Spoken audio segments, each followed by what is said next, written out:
Previously on the last door. After escaping from his burial, David finds himself in a cellar of London's darkest slum, the old Nickel Rookery. In his pocket, he has a ticket for a show called The Four Witnesses. David walks through the misty streets following a strange man who seems to guide him. He learns the legend of the Smurg, the king of birds. Following its trail through a dream-like land of fog, David finally meets Alexander, a member of the secret group David and his friends had at school. Alexander welcomes David and speaks of an entity called the bird that has been calling them ever since the experiment they conducted back then. And then this happens. There is no turning back. Why do you have tied me into the chair? Oh, wait. I have made my mind. Okay. I am ready. Ready for what? What are you doing to Jeremiah?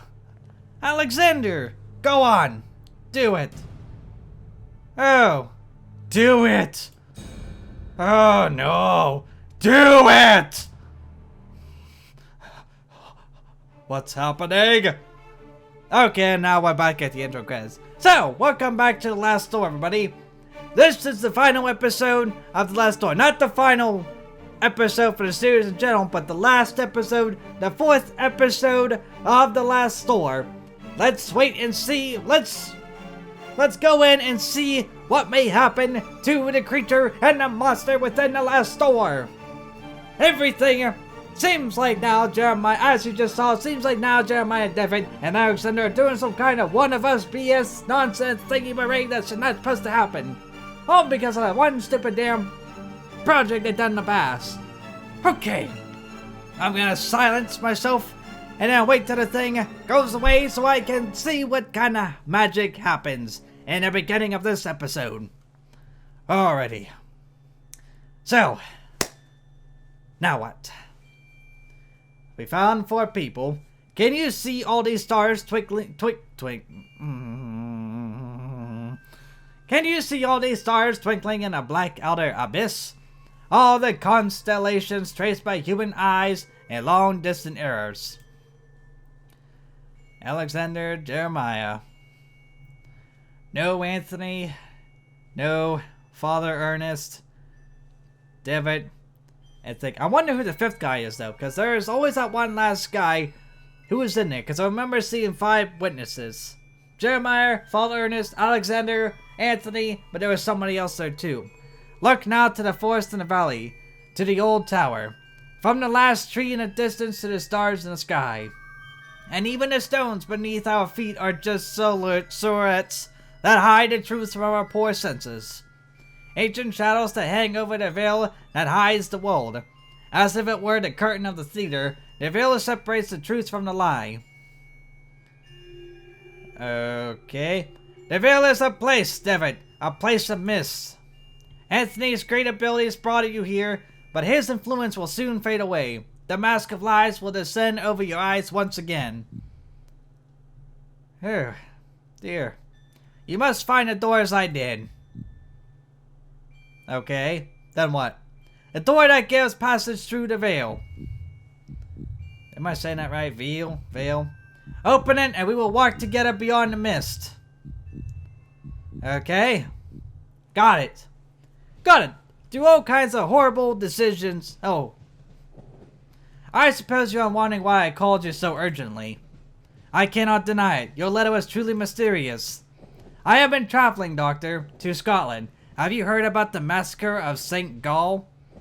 Why, yes, the tragic event has been a continual object of speculation and grim rumor in every newspaper in England.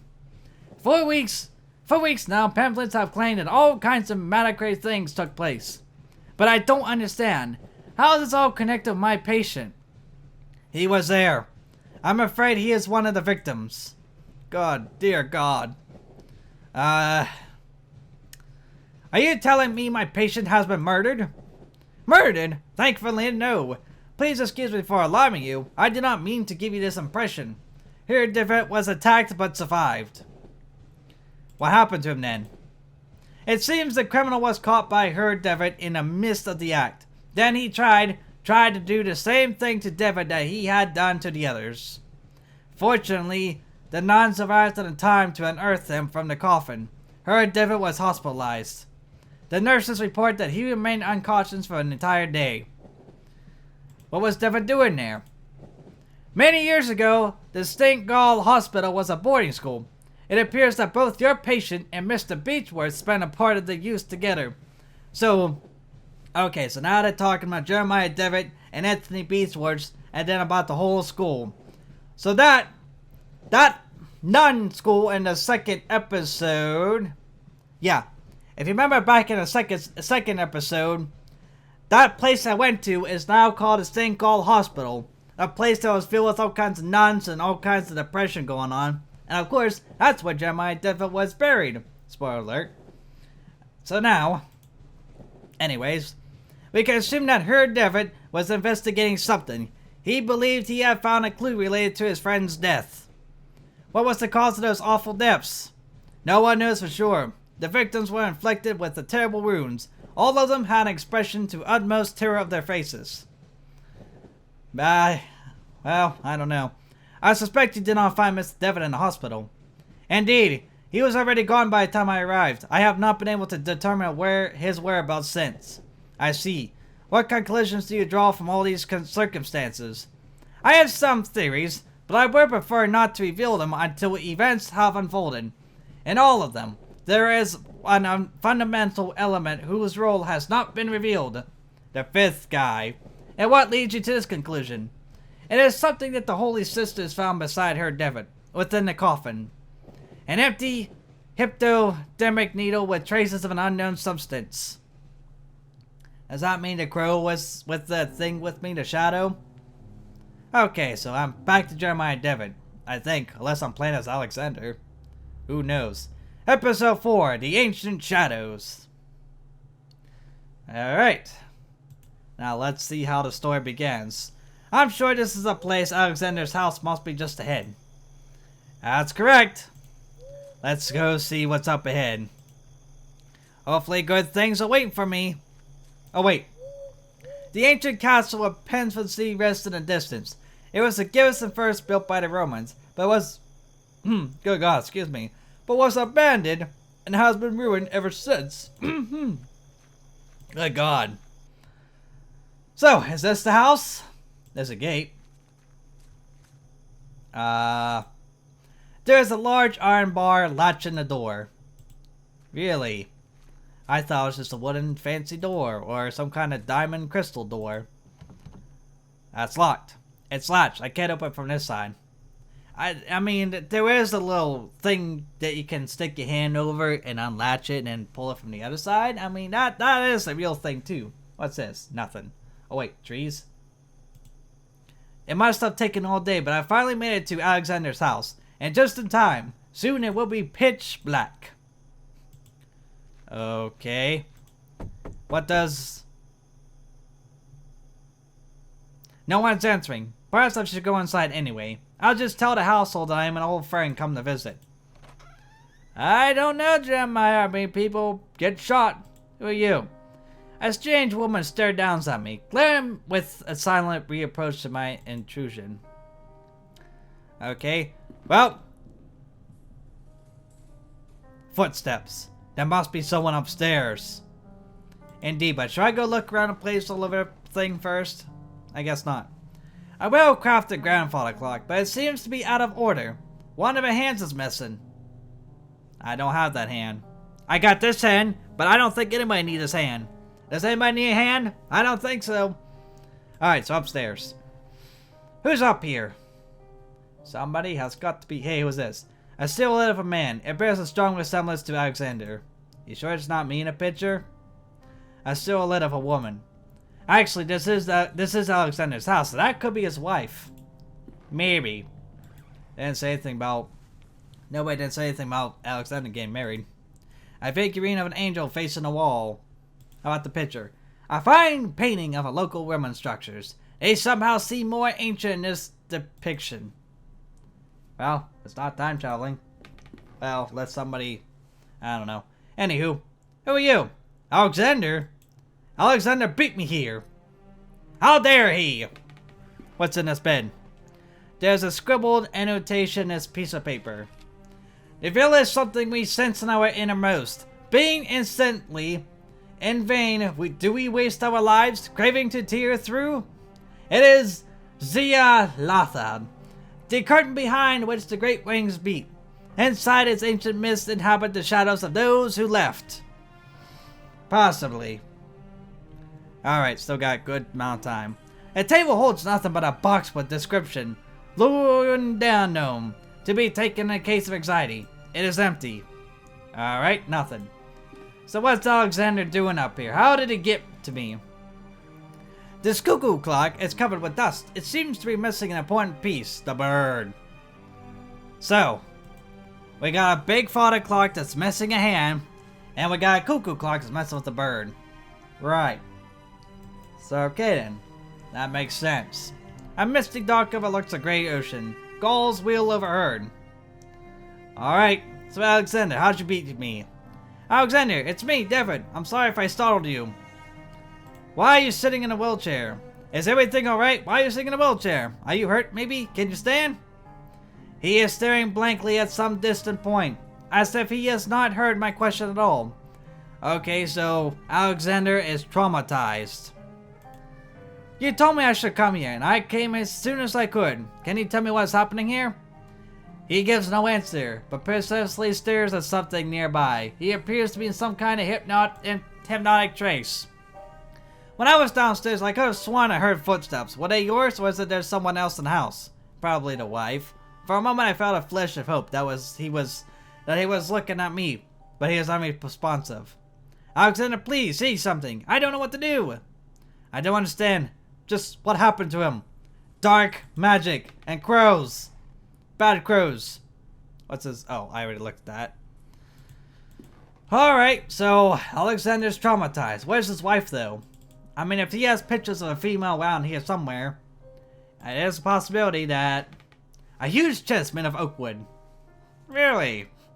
A portrait of an old man. Maybe a ship captain. Looks like he is trying to guard his chest with his stern glare. Can I touch it? Ooh.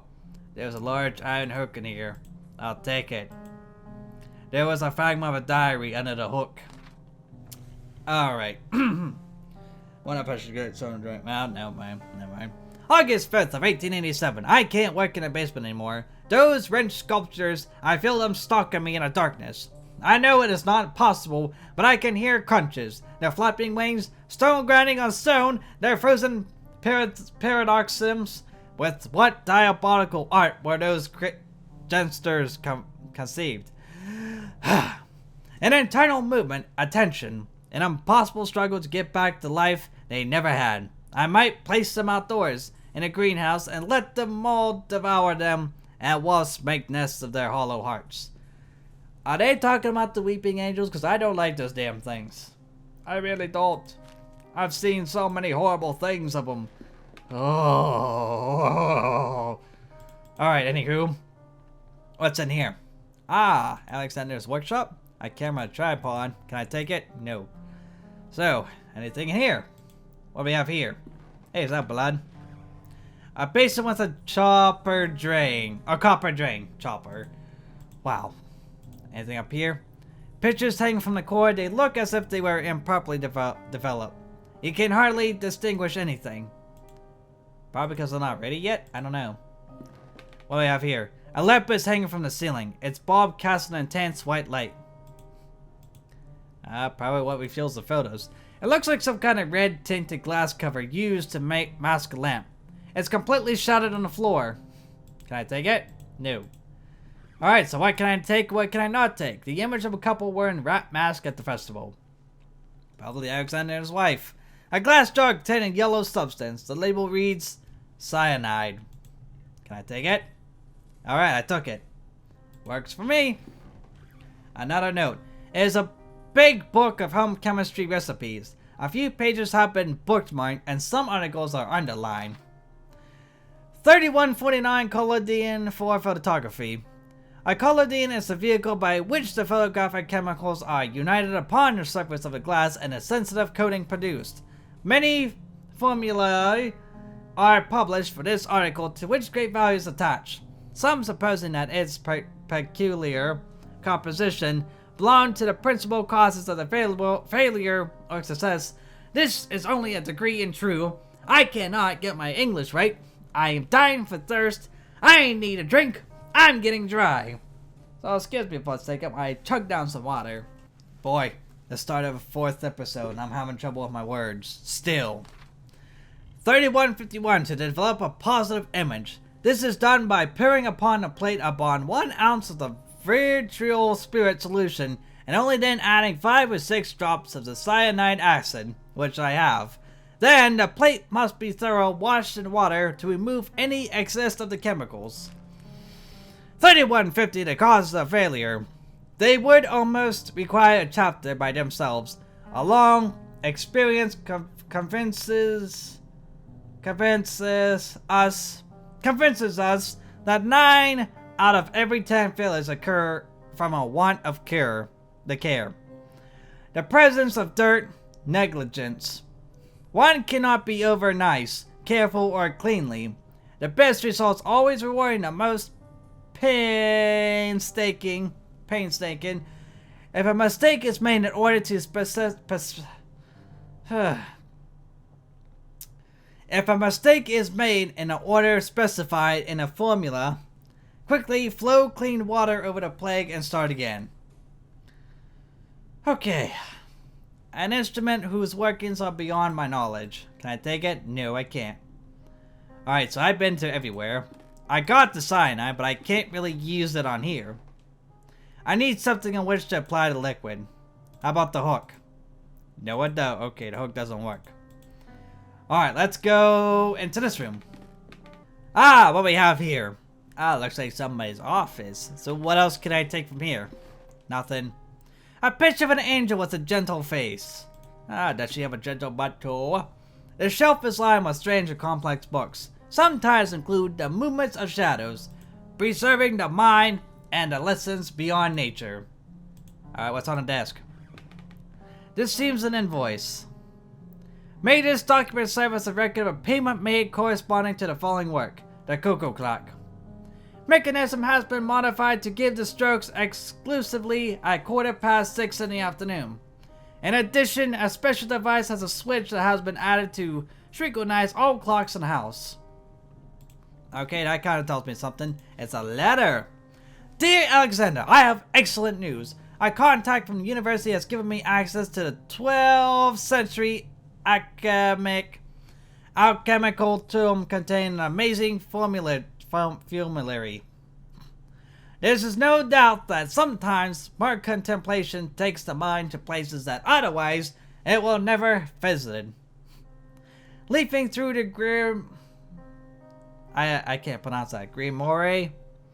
Leafing through the Grimoire and marveling at the exquisite illumination of its pages, I have been struck by a sudden epiphany, a radical but elegant method that I have decided to try. Forgive me for not providing any information about the method itself. As soon as I get definite results, I will write to you immediately. I believe fortune may have truly smiled upon us today. Fidit ne Crescat, June 18th of 1887. Okay. How about the fireplace? A large envelope in a black felt covered in dust and ashes. It is labeled with a warning, do not open under the white light. Can I take it?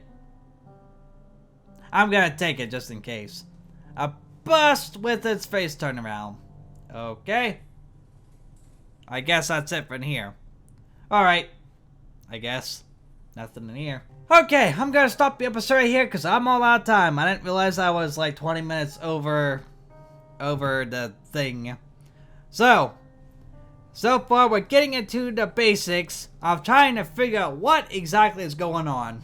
Alexander told us to come here for a reason, I don't know why, but for some reason it's very important. But I'm sure more clues will somehow get connected as always. I just gotta go find them somewhere. I got the envelope, I got the cyanide, I got the hook. Now what? I gotta keep looking. Thank you so much for watching my video. If you like the video, slap the like button and make me proud. I'll see you next time on a different video. Good night, everybody. That's not little Katie. Hello, Jeremiah. I know you will find us eventually. Welcome to our humble performance. You were there? You were part of the group? You don't remember my name, do you? I am Alexander. What is all this? Oh no, he's right there! I see you, you son of a bitch! Go die! What? No! I see you, little green alien bugger.